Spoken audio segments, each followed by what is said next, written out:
Well, good morning, everybody. Welcome. How's everyone doing today? Good? All right. Can we give a big welcome to everyone who might be joining us online this morning? We are so grateful to have you, and we would love to worship with you sometime live and in person right here in Geneva. Well, this morning we have just a real special treat for you guys, and I can't wait to bring him up. Just as we're doing that, though, I do want to say a special thank you. This past Friday night, we had our big annual Dream Team celebration where we brought on all of the folks who serve and volunteer faithfully throughout the year. And just had an amazing time celebrating all the different ways that the Lord has been at work through us. And I wonder if we could just collectively say thank you to all of our volunteer teams today. Thank you so much for all the ways that you make the Well an incredibly special place. Well, most of you know years and years ago that the Well decided to enter the fight to end human trafficking and specifically childhood exploitation. And we immediately went seeking partners that we could do ministry with. The issue seemed so large, so daunting, so difficult to get our minds or our hands around. And we found a strategic partner at that time in a ministry called Love146. And had the opportunity to begin partnering. We have worked with them for 17 or 18 years now. And over that time, we've had the opportunity again and again and again to connect with their founder, a man named Rob Morris. And what we have seen every single time is just a depth of authenticity and a consistency and an integrity, not just in terms of the ministry, but in every area of his life. And so it's my honor, it's our privilege to bring in Rob Morris again, who has become a true friend. Can we give it up for Rob this morning?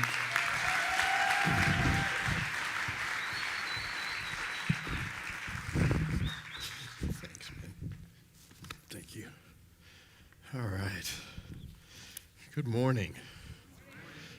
Man, I'm like getting emotional down there during worship for a variety of reasons. I wanted to just open actually this morning with a prayer, if that's okay with you. This has become one of my favorite prayer books. I've probably prayed prayers out of this here before. It's called Gorillas of Grace by Ted Loder. And just to begin the day, it's a Sunday, we're beginning a day, and this is just a prayer about beginnings.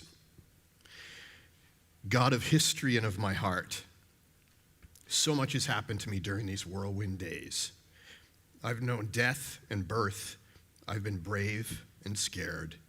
I've hurt. I've helped. I've been honest. I've lied. I've destroyed. I've created. I've been with people. I've been lonely. I've been loyal. I've betrayed. I've decided. I've waffled. I've laughed, and I've cried. You know my frail heart and my frayed history, and now another day begins. Oh God, help me to believe in beginnings and in my beginning again, no matter how often I have failed before. Help me to make beginnings, to begin going out of my weary mind into fresh dreams, daring to make my own bold tracks in the land of now. To begin forgiving that I may experience mercy. To begin questioning the unquestionable that I may know truth. To begin disciplining that I may create beauty. To begin sacrificing that I may accomplish justice. To begin risking that I may make peace. To begin loving that I may realize joy. Help me to be a beginning for others. To be a singer to the songless. A storyteller to the aimless, a befriender of the friendless, to become a beginning of hope for the despairing, of assurance for the doubting, of reconciliation for the divided, to become a beginning of freedom for the oppressed, of comfort for the sorrowing, of friendship for the forgotten, to become a beginning of beauty for the forlorn, of sweetness for the soured, of gentleness for the angry, of wholeness for the broken, of peace for the frightened and violent of the earth. Help me to believe in beginnings, to make a beginning, to be a beginning, so that I may not just grow old, but grow new each day of this wild, amazing life that you call me to live with the passion of Jesus. Amen. Oh, man. Thank you always seems like it falls a little short, but as Jerry just shared, you've been in this with us for 17 years. And I think that's the part that gets me, right? It's like people come and people go, and then there are those that stick around. So thank you for being those who stick around, for that kind of commitment. It's been a staggering thing. Those of you that are not familiar with Love146, we have this bold, audacious vision, which is the end of child trafficking and exploitation, nothing less. And we've been doing this work for a little over 22 years. And and we've seen actually remarkable things happen. It's been a heartbreaking, joyful, hard work. But it's a work that you decided 17 years ago to dive into as well. And I cannot thank you enough. Our work started in Southeast Asia and then spread into the UK and then here into the United States. It started because of an encounter. You know, I had years ago, I was doing a teaching on justice, on biblical justice.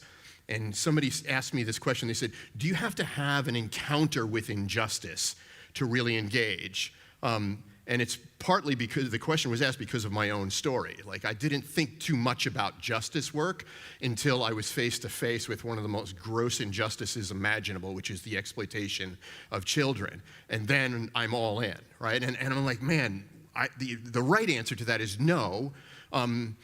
We should just obey God, who says that this is what I require of you, to love mercy and to do justice, which is an action.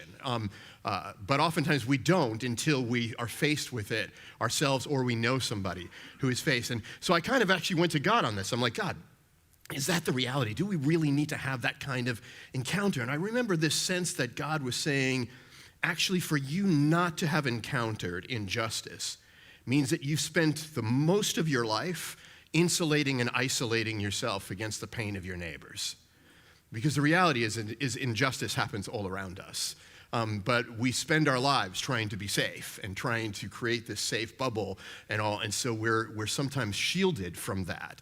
And so my encounter was over 22 years ago. I stood with criminal investigators in a brothel where children were being sold for horrific reasons. And many of you know this story of looking through these glass windows at these kids who are waiting to be sold and abused, and the looks in the eyes of these kids that were downcast. They were watching children's cartoons on television sets, literally waiting to be bought.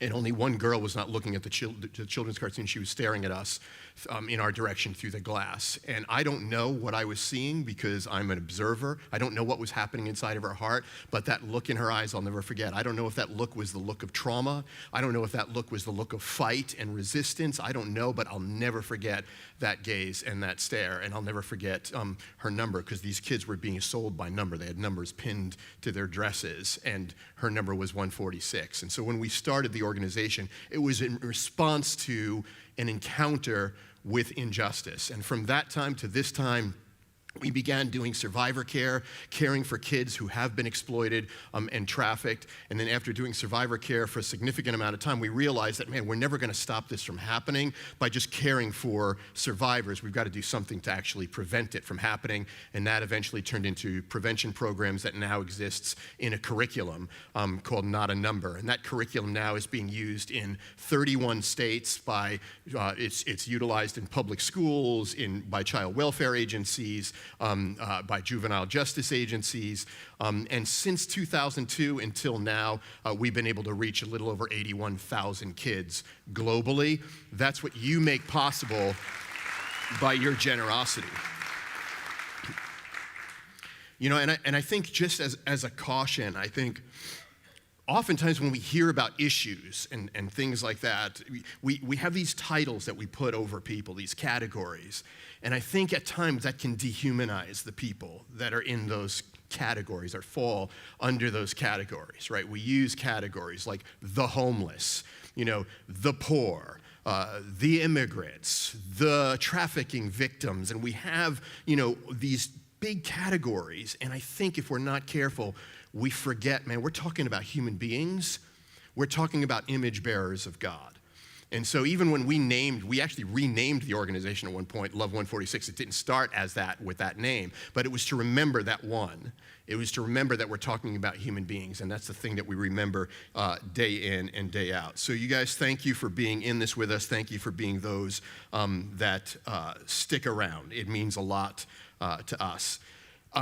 So you guys just did this. You came through this season of legacy, and we were beneficiaries of your legacy giving this year, and like we have been for many years, and to the tune of, I believe it's somewhere around $118,000 you've given to us in the 17 years that you've been engaged with this work. And there's individuals in this congregation that continue to give on a monthly basis. It's absolutely mind-blowing. Part of why I was getting emotional down there is that some of you may know, I don't know if you've shared this, but I have been in succession planning for the last year. And this is actually my last stop on my farewell tour kind of thing. And so I've been doing a lot of reflecting this year, as you can imagine, as I step down from leading the organization that I helped found 22 years ago. And over the last year, I've had people talk to me and use this language of legacy. And like, oh, Rob, what a legacy, what a legacy. And I'm like, that honestly makes me super uncomfortable, right? Because I don't know many of us that set out intentionally trying to create a legacy, right? Who does that? Maybe there are people that do that. But I don't know how you do that, right? It's like, oh, I'm going to create a legacy, right? And I don't know if you even think too much about that as a church, of leaving purposely and intentionally a legacy. But I wanted to touch on a little bit about what you have done and what your legacy looks like. But in fact, driving here this morning from the hotel, I'm driving and I'm thinking through this legacy concept. And I drive past a street called Legacy Boulevard from my hotel to here. Anybody live on Legacy Boulevard? There's like a Legacy Boulevard right down the road. I'm like, oh man, this is God. So I've been thinking about this idea of legacy, and then when you guys took up this offering and you call it your legacy offering, and I know Jerry did a whole series on legacy and what that means, so I'm not going to unpack the meaning of legacy. But usually, if we're honest, like when we think of legacy, we think of the wow factor, right? Like when you hear, oh man, what a legacy this person has. It's some big thing that somebody has done to create a legacy that people remember. But oftentimes, legacy is way more subtle than the big thing. Right? The big event or the big accomplishment or whatever. It's the stuff that's done daily behind the scenes that builds and builds and builds that I think creates legacy.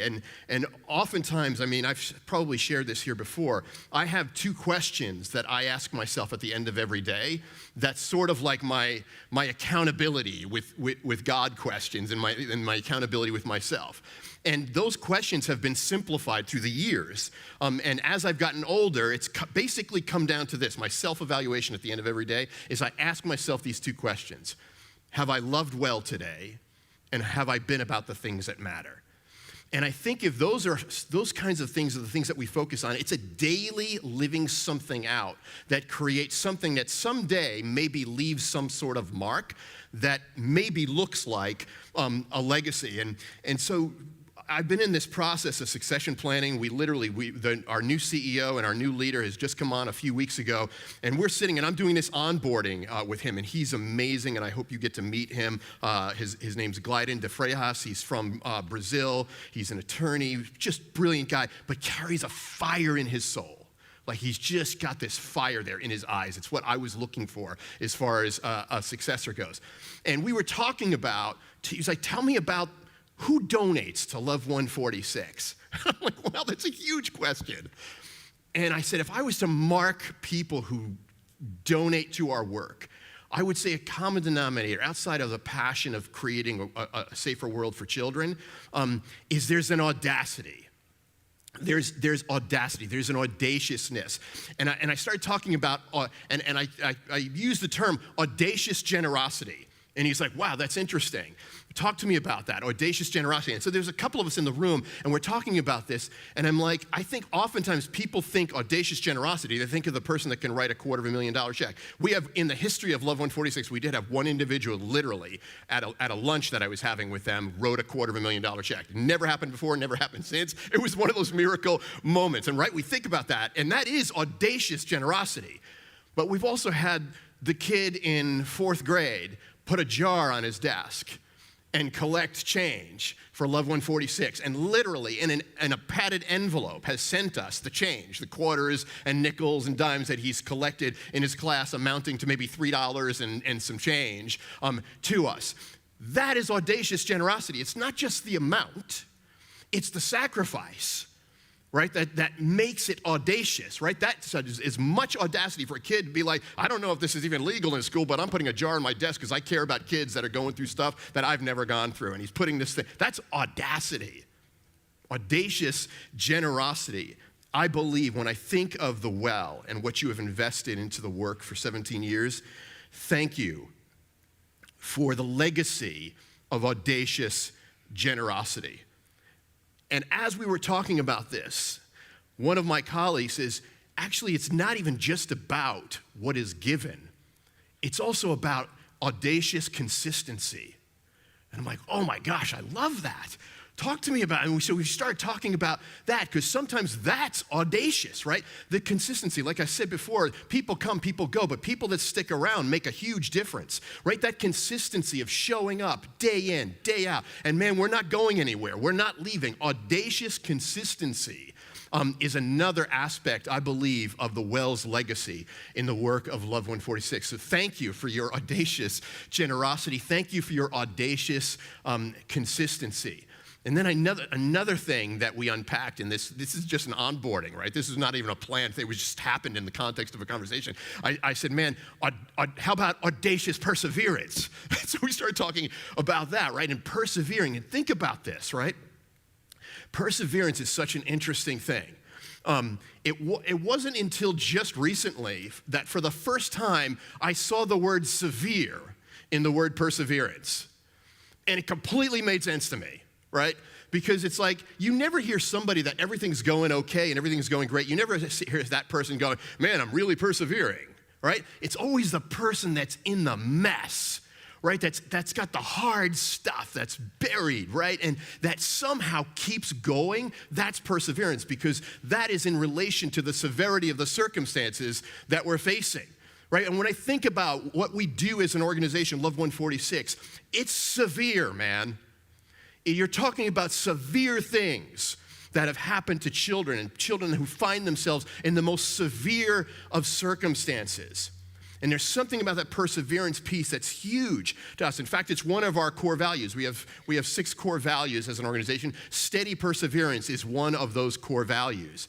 And we purposely put those 2 words together because it involves that consistency piece, right? The steady perseverance. It's the ongoing and ongoing. I oftentimes... Our director of care in the Philippines, she talks about the kids. She goes, for some of our kids, for them to wake up in the morning and to continue to live another day, it's an act of perseverance. I'll say, I'm going to live today. I'm going to continue on today. And I remember years ago, we were celebrating that just how far this one child had come. She was in our care for years, did phenomenally well, was reintegrated into a community. She had told her story publicly about where she came from and what the miracles that have happened in her life. And then we got word this one morning that she was in a really hard situation, in a vulnerable and an at-risk situation again. And it was gutting.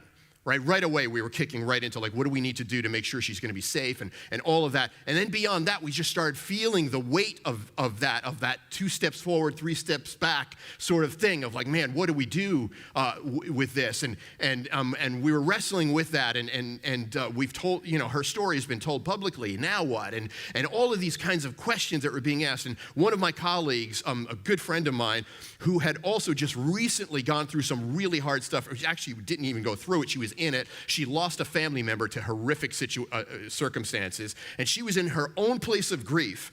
And she's there, and we're talking about this child who now is an adult and is back in an at-risk, vulnerable situation. What do we do? What do we do? And all of this, and she's in her own place. And here's the reality. I'm just going to be transparent. As a charity, there's this unspoken pressure that you feel that you should only tell the stories with the fairy tale endings, the stories that are about successes and triumphs, because that's what people want to get behind. That, especially in America, we love the story of victory, right, and triumph and all of that and everything, and that's what donors will want to contribute to. They want to hear. We love the fairy tale. It's what makes Disney, right, because you know how it's going to end. It's what makes Hallmark movies at Christmas time. You know how it's going to end. The snow's going to fall. There's a kiss. They're back together again. It's like all of this, right? We love that story, right? And so there's this unspoken pressure that charities feel of like, we've got to tell those stories. And I remember, here's my colleague in her own place of grief. She looks at me and she goes, Rob, maybe our story as Love146 and the story of the kids that we have the extraordinary privilege of journeying with is not just about fairy tale endings and triumphs and victories and successes. Maybe our story is the story of never giving up.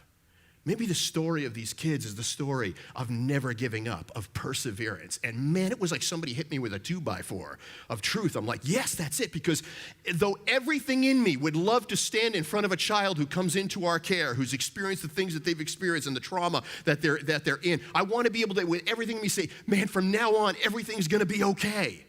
But I can't promise that because I don't know that. But I can tell this person that, man, as long as you want us on this journey with you, we will be on this journey with you. You guys, thank you for making that possible.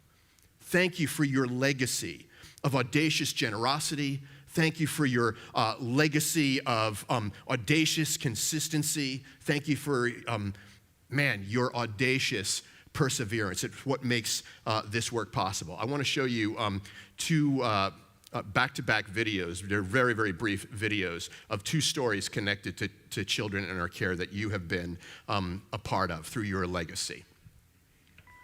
I've met Love146 like 8 years ago? Wow, 8 years. They still text every now and then, to check on me.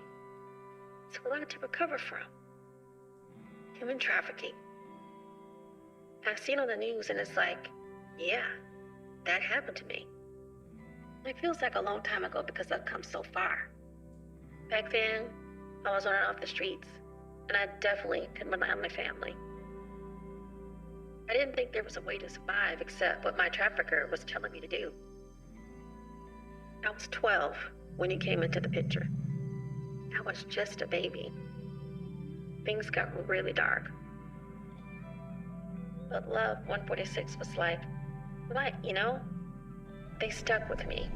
My gosh, so many long conversations with my Love146 social worker. In the car, with chai lattes. And she was there with me through my pregnancy, taking me to appointments, throwing me a baby shower, talking to me about parenting when it gets hard, and I felt triggered and stuff. Now my little boy is starting kindergarten, and I'm working in healthcare. I'm feeling good. There's ups and downs. I have my days, but I know my baby's gonna have a way better childhood than I had. My trafficker made me believe I couldn't survive without him. So when I first met Love146, I was freaked out. Thought telling people like them too much would get me in trouble. So I sat there and they talked to me about trafficking and stuff. Right around then, right after that, I was on the run for a while.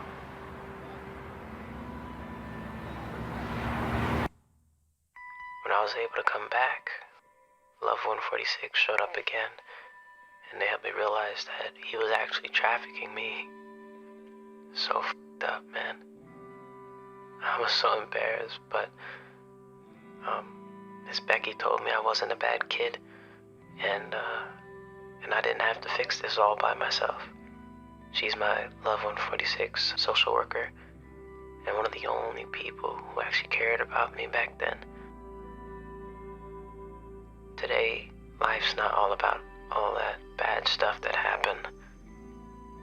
It's about the things I'm doing now, like graduating and getting my first apartment with friends my age. I'm doing okay. Yeah.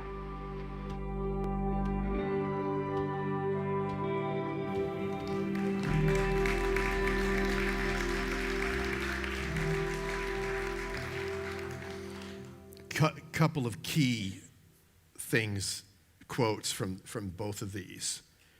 They stuck with me. They stuck with me. My social worker was there for me. Love146 showed up, and here's the big word, again. Again. This is what we're talking about when we talk about legacy of audacious consistency, audacious perseverance. And then when I first saw this of the boy, when he ends it with, "I'm doing okay," you have no idea. I don't know if you can grasp how okay that okay is, right? Typically, that's something that we just kind of like, when somebody says, "Hey, how's it going?" "I'm okay." But knowing where he's come from, that okay is a big okay. It is an absolutely profound okay.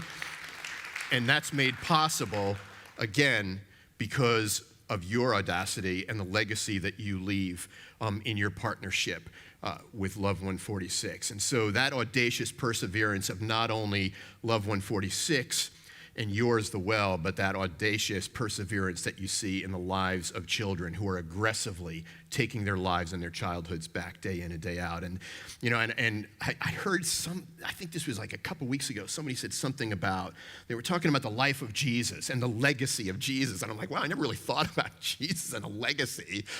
We're his legacy, right? We're here because the legacy of Jesus. We're here because the legacy of 12 ragamuffin guys that didn't know what the heck they were doing most of the time, but we're continuing to persevere and persevere. And the other day I was reading, one of my favorite passages to read are the words of Jesus in the Sermon on the Mount.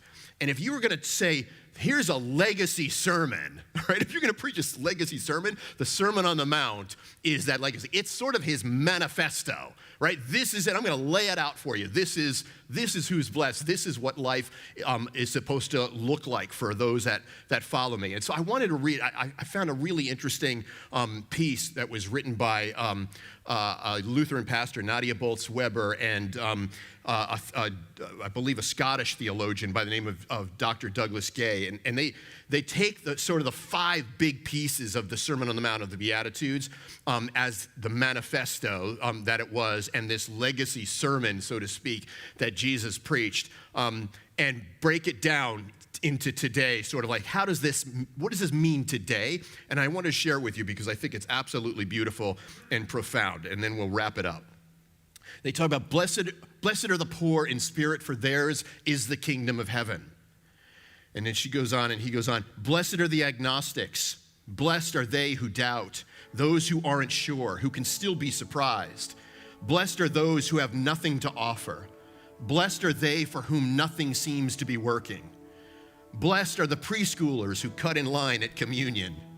Blessed are the poor in spirit, you are of heaven, and Jesus blesses you. Blessed are those who mourn, for they will be comforted. Blessed are they for whom death is not an abstraction. Blessed are they who have buried their loved ones, for whom tears are as real as an ocean. Blessed are they who have loved enough to know what loss feels like. Blessed are the mothers of the miscarried. Blessed are they who don't have the luxury of taking things for granted anymore. Blessed are they who can't fall apart because they have to keep it together for everyone else. Blessed are the motherless, the alone, the ones from whom so much has been taken. Blessed are those who still aren't over it yet. Blessed are they who laughed again when for so long they thought they never would. Blessed are those who mourn. You are of heaven and Jesus blesses you. Blessed are the meek, for they will inherit the earth. Blessed are those who no one else notices. the kids who sit alone at middle school lunch tables, the laundry guys at the hospital, the sex workers and the night shift street sweepers. Blessed are the losers and the babies and the parts of ourselves that are so small, the parts of ourselves that don't want to make eye contact with a world that only loves the winners. Blessed are the forgotten. Blessed are the closeted. Blessed are the unemployed, the unimpressive, and the underrepresented. Blessed are the teens who have to figure out ways to hide the new cuts on their arms. Blessed are the meek. You are of heaven, and Jesus blesses you. Blessed are those who hunger and thirst for justice, for they will be filled. Blessed are the wrongly accused, the ones who never catch a break, the ones for whom life is hard, for they are those with whom Jesus chose to surround himself. Blessed are the ones without lobbyists. Blessed are foster kids and trophy kids and special ed kids and every other kid who just wants to feel safe and loved and never does. Blessed are those who hunger and thirst for righteousness. Blessed are they who know there has to be more than this because they are right. And finally, blessed are the merciful, for they will receive mercy. Blessed are those who make terrible business decisions for the sake of people. Blessed are the burnt-out social workers and the overworked teachers and the pro bono case takers. Blessed are the kids who step between the bullies and the weak. Blessed are the ones who have received such real grace that they are no longer in the position of ever deciding who the deserving poor are. Blessed is everyone who has ever forgiven me when I did not deserve it. And blessed are the merciful, for they totally get it. When I think about what it means to be blessed and how there's a tension there, how is this blessed? How is a person that's in this place blessed? And I think it is basically this. It's his last words in Matthew 28, the last verse of Matthew. I'm with you. I'm with you. Audacious perseverance and consistency shown in the life of Christ and through these words is what he wants us to live by. Can we stand together?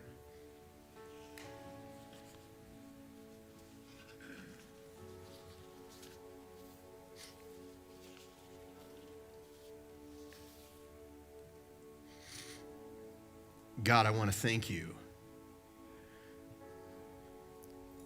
for your audacious generosity shown to us day in and day out. That audacious generosity that caused us to even wake up this morning and able to breathe again for another day. That audacious generosity that allows our heart to beat.